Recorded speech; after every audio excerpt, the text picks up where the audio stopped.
कृष्ण अज्ञानतिमिरान्धस्य ज्ञानञ्जनशलाकया चक्षुरुन्मिलितं येन तस्मै श्रीगुरवे नमः।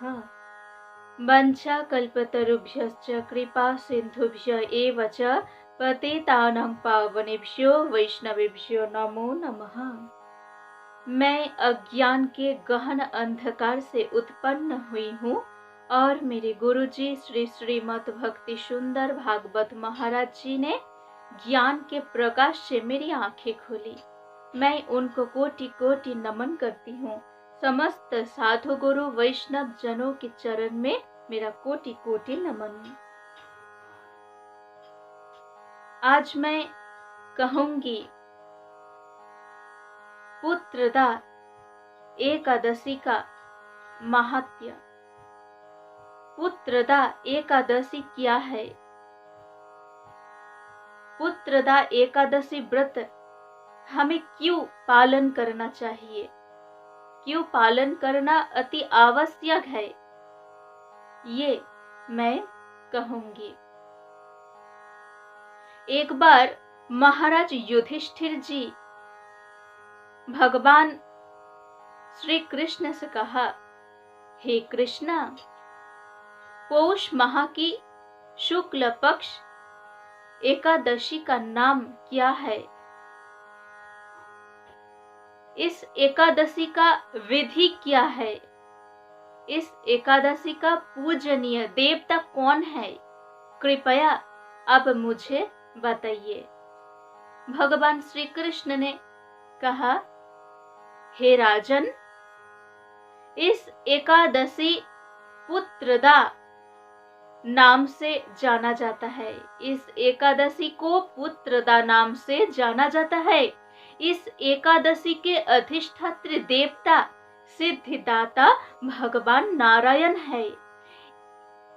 इस पुत्रदा एकादशी सर्व पाप विनाशिनी और कामदा है। त्रिलोक में इससे श्रेष्ठ व्रत और नहीं है।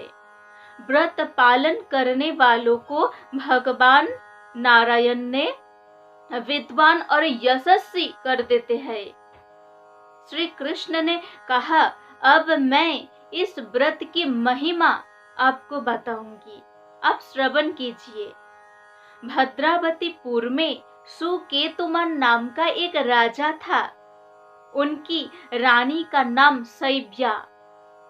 राज दंपति खुशी खुशी दिन यापन कर रहा था, लेकिन राजा के मन में खुशी नहीं थी, क्योंकि राजा पुत्रहीन था। अपने वंश को रक्षा करने के लिए, अपने वंश को बचाने के लिए उन्होंने लंबे समय तक धर्मानुष्ठान पालन किया। लंबे समय तक धर्मानुष्ठान पालन करने के बाद भी जब एक पुत्र नहीं हुआ, तब राजा परेशान हो गए, दुश्चिंता में पड़ गए।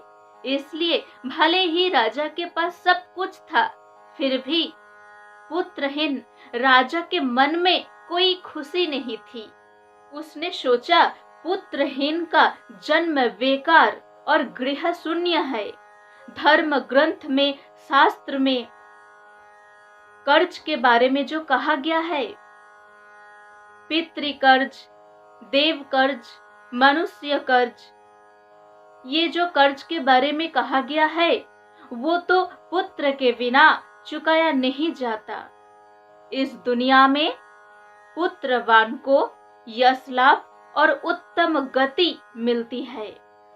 उनकी दीर्घायु, आरोग्य, संपत्ति आदि मौजूद रहता है।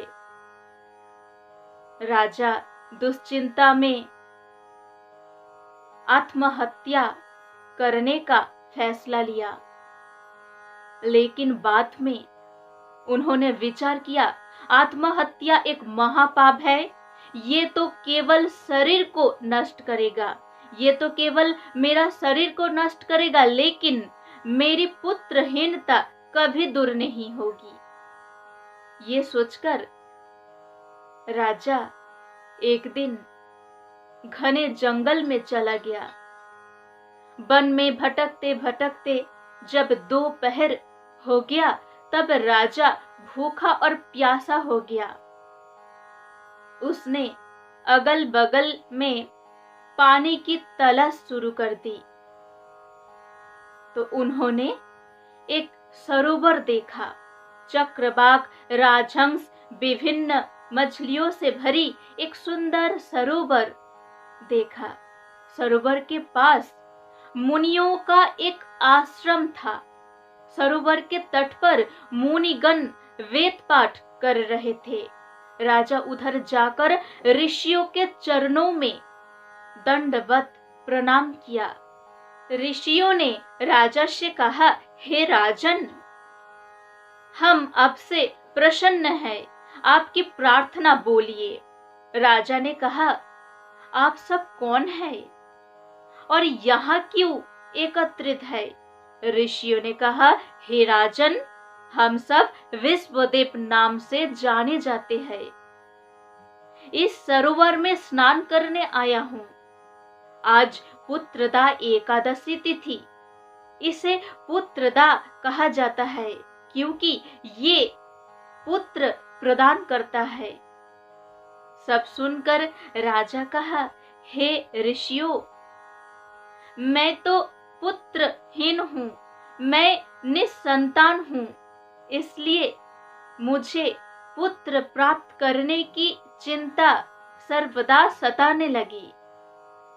अब आप सबको देखकर मेरे दिल में उम्मीद जागी है। कृपया इस दुर्भाग्यपूर्ण पुत्रहीन को पुत्र प्रदान करे। ऋषियों ने कहा, हे राजन, आज उस पुत्रदा एकादशी है जो पुत्र प्रदान करते हैं। तो आप अब इस व्रत का पालन करें। भगवान श्री केशव की कृपा से आपको अवश्य पुत्र प्राप्ति होगा। ऋषियों की बातें सुनने के बाद राजा ने केवल फल आहार करके भगवान की विधिवत पूजा की, एकादशी पालन किया। द्वादशी के दिन उन्होंने उचित समय पर पारण किया, उचित समय पर पारण भी किया। ऋषियों की आज्ञा मानने के बाद वह अपने घर लौट आया। यथा समय राजा को एक तेजस्वी पुत्र मिला, एक तेजस्वी पुत्र प्राप्त हुआ। श्री कृष्ण ने महाराज युधिष्ठिर से कहा, हे राजन, इस व्रत का पालन करना सभी का कर्तव्य है। मानव कल्याण के निमित्त मैंने आपको ये व्रत के बारे में समझाया है। जो लोग इस पुण्यदा एकादशी व्रत का पालन करते हैं वे पुत नामक नरक से परित्राण होते हैं।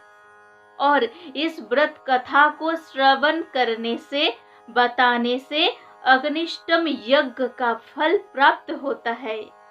इस व्रत कथा का वर्णन ब्रह्मांड पुराण में है। तो हमने क्या जाना? पुत्रदा एकादशी पालन करना हमारा अवश्य कर्तव्य है। भगवान श्री कृष्ण ने कहा है ये बात। तो आप सब निष्ठा पूर्वक पुत्रदा एकादशी व्रत पालन कीजिए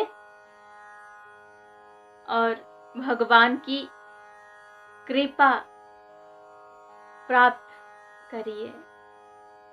अब सब मेरे साथ बोलिए, हरे कृष्णा कृष्ण कृष्ण हरे हरे, हरे राम राम राम हरे हरे।